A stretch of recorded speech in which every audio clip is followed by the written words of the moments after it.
말씀 받겠습니다. 하나님 아버지, 날마다 믿음으로 살겠노라 고백하고 다짐하고 결단하며 오늘도 하나님 앞에 섭니다.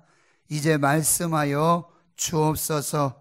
그 말씀이 생명이 되고 길이 되며 진리로 우리 하나님께로 인도함 받는 복된 시간이 되게 하여 주시옵소서. 하나님의 살아있고 활력 있는 능력의 말씀으로 심령과 골수를 찔러 쪼개며 우리의 육신과 또 영적인 연약한 모든 것들이 살고 회복되며 강건한 은혜 있게 해 주시옵소서. 예수님의 이름으로 기도하옵나이다. 아멘. 사랑하는 성도 여러분, 행복하십시오. 성령 충만하십시오. 말씀드렸지만 오늘 우리가 여기서 예배하는 것이 하나님의 은혜인 줄 믿습니다. 오늘 본문의 말씀은 예수님께서 이 빌립과 나다나엘을 제자로 부르시는 그 장면입니다. 우리에게는 많은 중요한 일들과 중요한 사람들, 중요한 사건들이 있습니다. 근데 예수님에게 가장 중요한 것은 일이 아니라 사람이었습니다. 사람을 찾으시고, 사람을 부르시고, 사람을 살리시고, 사람을 세우시고, 사람을 제자 삼는 일, 그것이 예수님의 가장 중요한 사역 중에 하나였어요. 빌립을 부르시고요, 또 나다나엘을 불러서 하나님 나라의 제자로, 일꾼으로 삼으신 장면이에요. 그들을 축복하시고 그들을 격려하신 오늘 말씀의 이 내용들을 가지고 하나님이 우리에게 주시는 말씀 받기를 원합니다. 첫 번째, 예수님은 빌립과 나다나엘을 찾아가시고 만나시고 제자로 불러주셨던 것처럼 오늘 우리 시대에도 나를 찾아오시고 만나주시고 제자로 부르신다라는 사역이에요. 이것이 지금까지 계속 되고 있다라고 하는 거예요.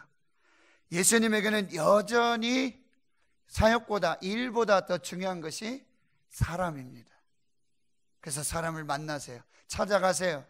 그들을 부르시고 있다라고 하는 거예요. 오늘 43절에 보면 예수님이 이제 유다 예루살렘에 계시고 또 성전에 계시고 명절을 지키시다가 이제는 다시 고향 갈릴리 나사렛으로 나가시는 장면이에요. 그때 빌립을 만나 이르셨다 이렇게 말씀하시는데 이 원어적인 의미는 빌립을 찾아가서 만나셨다는 거예요. 그리고 그를 불러주셨어요. 나를 따르라. 위대한 부르심입니다. 위대한 초청입니다. 이것이 은혜라고 한다는 거예요. 나를 불러주셨다. 나를 찾아오셨다. 이것이 하나님이 주시는 은혜라는 거예요.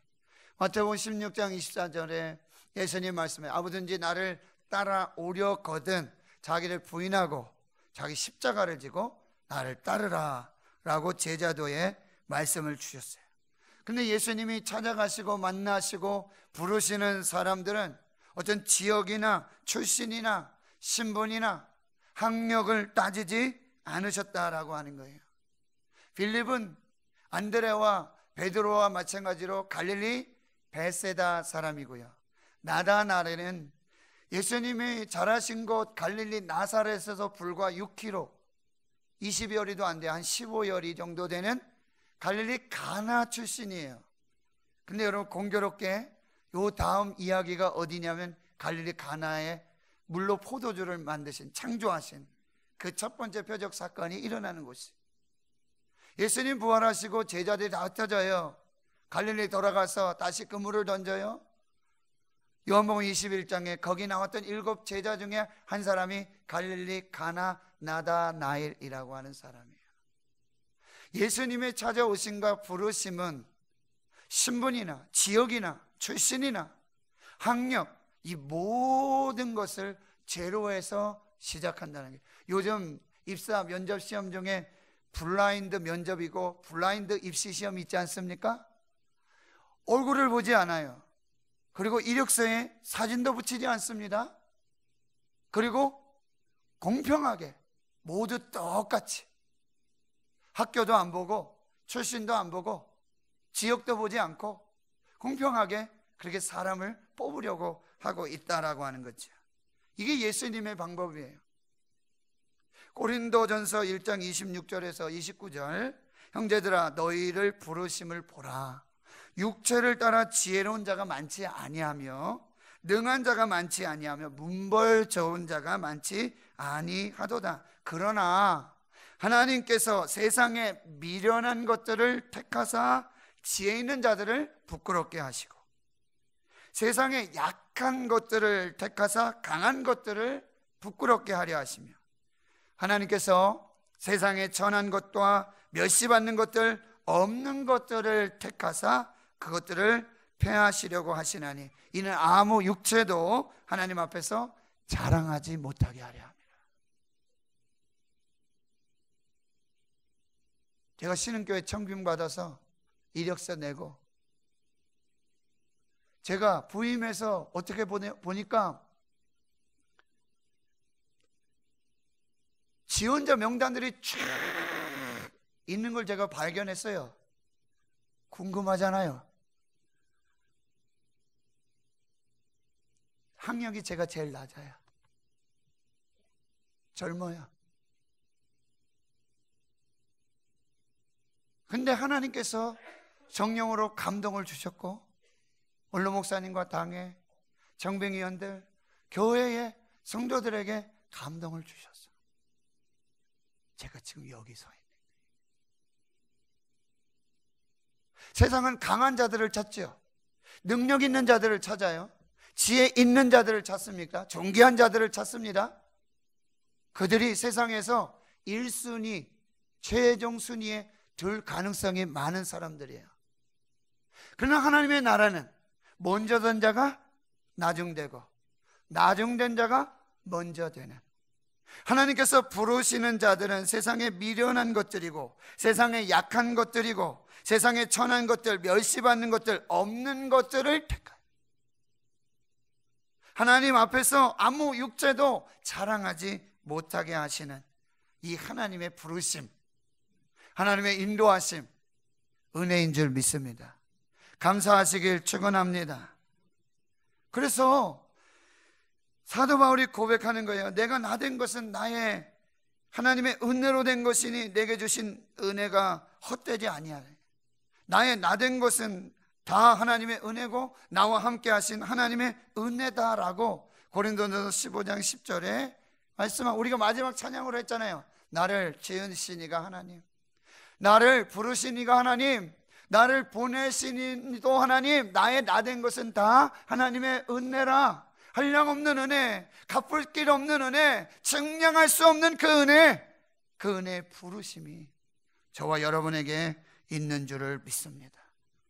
예수님의 부르심은요, 축복으로의 부르심이에요. 아브라함을 불러주셨어요. 그 아버지가 뭐 하는 사람이에요?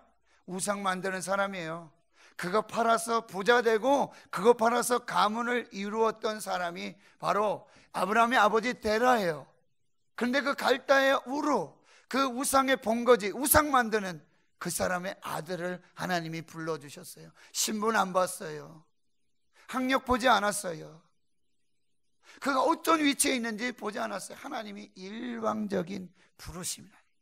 여호와께서 아브라함에게 이르시되 너는 너의 고향과 본토 친척 아버지의 집을 떠나 내가 내게 지시할 땅으로 가라. 내가 너로 큰 민족을 이루고 내게 복을 주어 내 이름을 창대하게 하리니 너는 복이 될지라.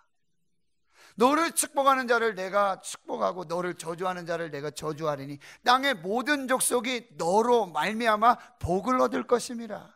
할렐루야. 저와 여러분을 부르신 복은 축복으로의 부르심이에요. 이것이 하나님의 은혜라고 하는 거예요. 또 저와 여러분의 부르심, 예수님의 초청을 기억하세요. 수고하고 무거운 짐진 자들아 다 내게로 오라. 이사야 55장에 맞네. 돈 없는 자도 와라.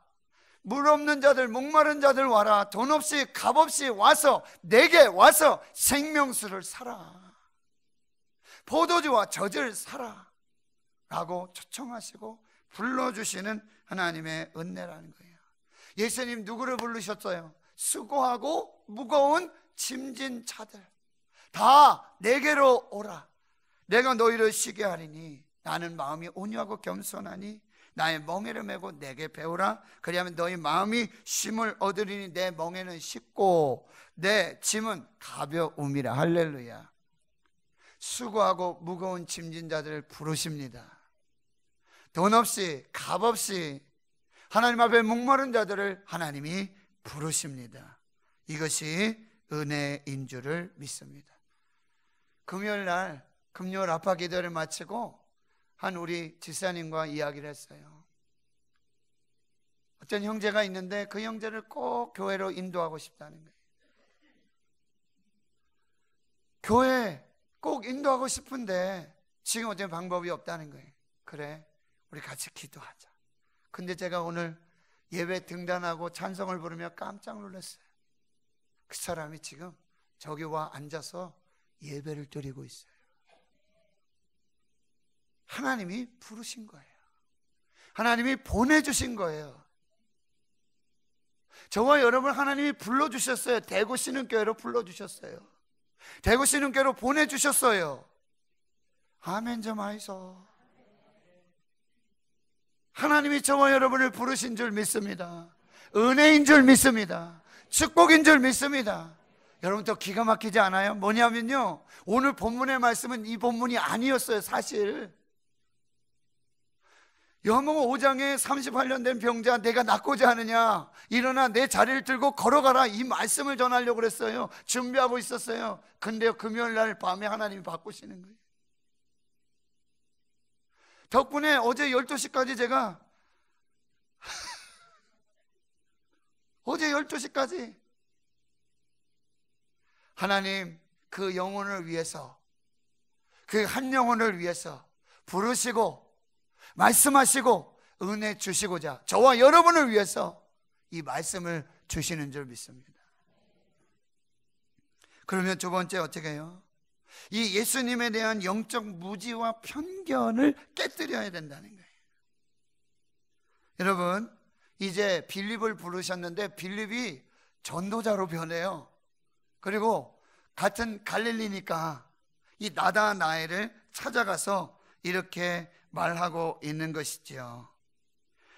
여러 선지자가 기록했고 또 모세의 율법에 기록한 그 일을 우리가 만났다. 그 사람을 만났다. 그 메시아를 만났다.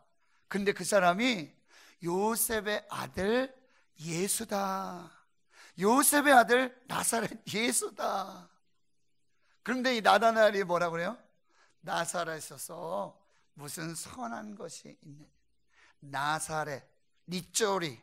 이건 무슨 얘기냐면 당시 바보들, 멍청이들, 시골 촌뜨기 부를 때 니쪼리, 나사렛 출신 이렇게 불렀다는 거예요. 내가 나사렛에서 불과 6km 떨어져 있는 갈릴리 가나가 고향인데, 15열이 떨어진 갈릴리 가나가 고향인데 그 시골 촌동네 나사렛에서 무슨 선한 것이 날 수 있겠냐 말이에요. 무슨 그리스도가 나겠느냐 말이에요. 무슨 메시아가 나겠느냐. 절대 그렇지 않다라고 말하고 있는 것이지요. 근데 여러분, 우리가 은혜 보좌 앞으로 나가지 못하는 중요한 요인 중에 하나가 뭐예요? 영적인 무지. 영적인 무지로 뭐예요? 편견이 생기는 거예요. 지역적인 편견이 생기고 신분적인 편견이 생겨서 하나님의 뜻을 분별하지 못하고 하나님의 은혜를 받지 못하고 있다라고 하는 거예요. 그런데 예수님이 나다나엘에게 이렇게 말하죠. 이 빌립의 전도를 받고 이제 예수님께로 나오고 있는 나다나엘에게 이렇게 말하는 거예요. 보라, 이는 참 이스라엘 사람이다. 그 속에 간사한 것이 없다. 이는 참으로 이스라엘이다. 그 속에 예수님은 중심을 보는 거예요. 사람은 외모를 봐요. 출신을 따져요. 지역을 따져요. 학력을 따져요. 그러나 예수님은 중심을 보세요. 이게 사울이 폐하여지고 다윗을 택할 때에 하나님께서 사무엘을 통해서 주신 말씀이에요. 너 외모 신장 크기 보지 말아라. 그가 첫째인지 둘째인지 셋째인지 보지 말아라. 용모를 보지 말아라. 외모를 보지 말아라. 사람은 외모를 보거니와 나 여호와는 중심을 보느니라. 여기 보세요. 그 속에 간사한 것이 없다. 이 간사한 것이 뭐냐면 야곱이에요. 야곱. 속이는 자, 간사한 자. 이 간사한 자는 또 뭐예요? 낚시 좋아하시는 분들 계실 텐데 낚시꾼들이 고기를 잡기 위해서 뭘 던져요? 미끼를 던지죠. 근데 이게 기가 막힐 노릇이에요. 물고기들이 봤을 때는 이게 진짜 이게 먹을 거란 말이죠. 미끼예요. 이렇게 간사하고 이렇게 속이는 거예요. 그런데 미끼를 던져서 물고기를 잡는단 말이에요. 야곱이 그런 사람이었어요. 근데 그가 야복에서 하나님과 씨름하고 하나님을 만난 후에 그 이름을 이스라엘로 바꿔주셨단 말이죠. 예수님은 지금 나다나엘의 중심을 보시고 그 속에 야곱, 그 속에 간사한 것이 없는, 속임이 없는 바로 참 이스라엘 나다나엘을 보고 계신다는 거예요. 그러니 나다나엘이 깜짝 놀라는 거죠. 어떻게 나를 아십니까? 어떻게 나를 아십니까? 이 얘기는 뭐예요? 외모를 알고 이름을 알고 그런 얘기가 아니에요. 어떻게 제 속을 아십니까? 제 중심을 아십니까? 어떻게 나를 아십니까? 라고 질문하고 있는 거예요. 빌립이 너를 부르기 전에 내가 무화과 나무 아래에 있을 때에 보았다라고 말씀하고 있어요. 예수님은 중심을 보시고 다 아시는 하나님이신 줄 믿습니다. 그런 얘기 하죠. 귀신을 속이지 나를 속이겠냐? 귀신도 속아 넘어가는 세상이에요. 그런데 예수님은 속일 수가 없어요. 예수님은 중심을 보십니다. 시편 139편 1절에 이하의 말씀, 여호와께서 주께서 나를 살펴보셨으므로 나를 아시나이다. 주께서 내가 앉고 일었음을 아시고 멀리서도 나의 생각을 밝히 아시오며 나의 모든 길과 내가 눕는 것을 살펴보셨으므로 나의 모든 행위를 익히 아시오니 여호와여 내 혀의 말을 알지 못하는 것이 하나도 없으시니이다. 주께서 나의 앞뒤를 둘러싸시고 내게 안수하셨나이다. 계속해서 이렇게 말씀하세요. 주께서 내 내장을 지으시며 나를 모태에서 나를 만드셨나이다. 내가 주께 감사하면 나를 지으심이 심히 기묘하심이라. 주께서 하시는 일이 기이함을 내 영혼이 잘 아나이다. 하나님은 우리를 창조하셨어요. 내장을 지으시고 심장을 지으시고요, 우리의 영과 혼, 육을 지으신 분이에요. 다 아세요. 다 보시는 분이에요. 그분이 바로 하나님이시고 하나님의 아들 예수 그리스도시라고 한다는 거예요. 요한복음 2장에도 그런 말씀이 있어요. 6월절에 예수님께서 예루살렘에 계시면서 많은 표적들을 행하신데 많은 사람이 예수를 믿기 시작합니다. 그런데 예수는 그의 몸을 그들에게 의탁하지 아니하셨어요. 왜요? 이는 친히 모든 사람을 아심이며 또 사람에 대한 누구의 증언도 받으실 필요가 없었으니 이는 그가 친히 사람의 속에 있는 것을 아셨음이라. 예수님은 다 보고 다 아시는 창조주 하나님이신 줄 믿습니다. 예수님은 이렇게 과거를 보실 뿐만 아니라 지금 빌립이 부르기 전에 내가 무화과 나무 아래에 있었던 이것을 보시고 아시기도 전에 이 과거를 아실 뿐만 아니라 예수님은 우리의 미래를 아시는 분이에요. 오늘 본문 앞에 보면은 이 안드레가 형 시몬을 전도하는 장면이 나와요. 요한의 아들 시몬이라 그래요. 근데 예수님이 이 시몬을 보시고는 뭐라 그래요? 너는 이제 시몬이 아니라 너는 베드로다. 너는 게바다. 너는 반석이 될 것이다. 내가 내 반석 위에, 내 신앙 고백 위에, 내 믿음 위에, 그 베드로 위에 내가 내 교회를 세울 것이다. 예수님은 우리의 미래를 다 아시는 분이에요. 그러니 우리의 영적 무지와 영적인 편견을 내려놓고 예수 그리스도를 이 나다나엘과 같이 뭐요? 선생이요, 랍비요, 당신은 하나님의 아들이시오. 당신은 이스라엘의 임금이로소이다. 할렐루야. 베드로보다 먼저 위대한 신앙의 고백을 하게 된 것이죠. 우리 찬양했어요. 나를 지으신 주님 내 안에 계셔. 처음부터 내 삶은 그의 손에 있었죠. 내 이름 아시죠.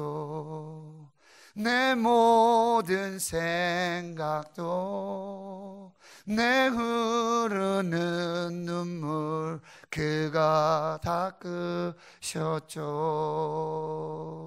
내 이름 아시죠. 내 모든 생각도 아바라 부를 때 그가 들으시죠. 아멘. 그는 내 아버지가 되시고 나는 그분의 소유가 되시니 나의 전부를 아시는 그 예수님께 믿음으로 나아가는 저와 여러분이 되어야 될 줄 믿습니다. 여러분, 영적 무지와 편견 속에서 예수를 보지 마시고 성경에 예수를 보시고 읽으시고 믿으시길 축원합니다.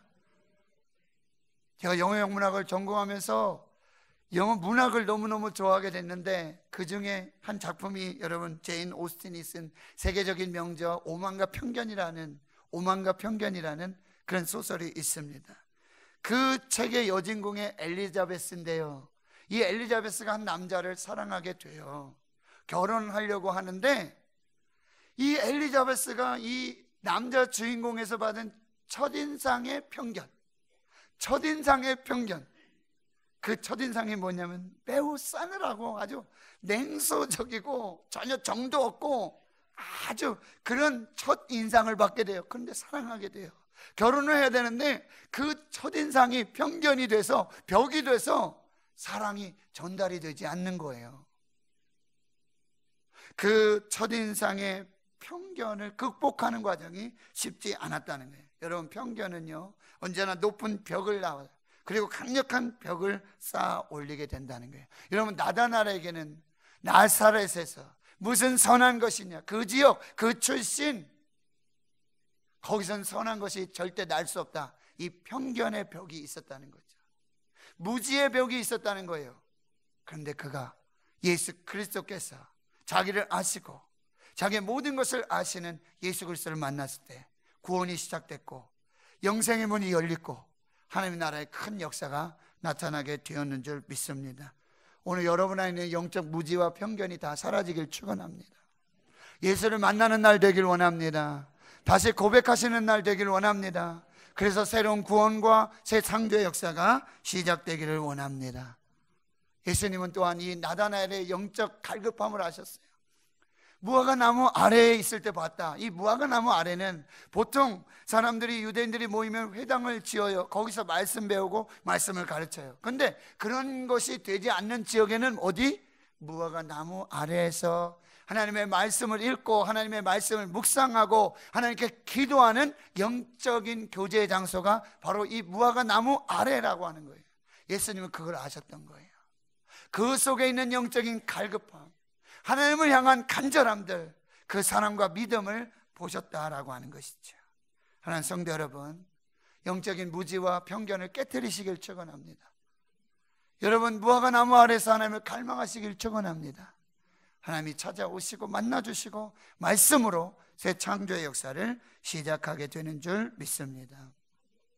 자, 마지막으로요, 이제 예수님을 만나면 기적이 시작되는 것이죠.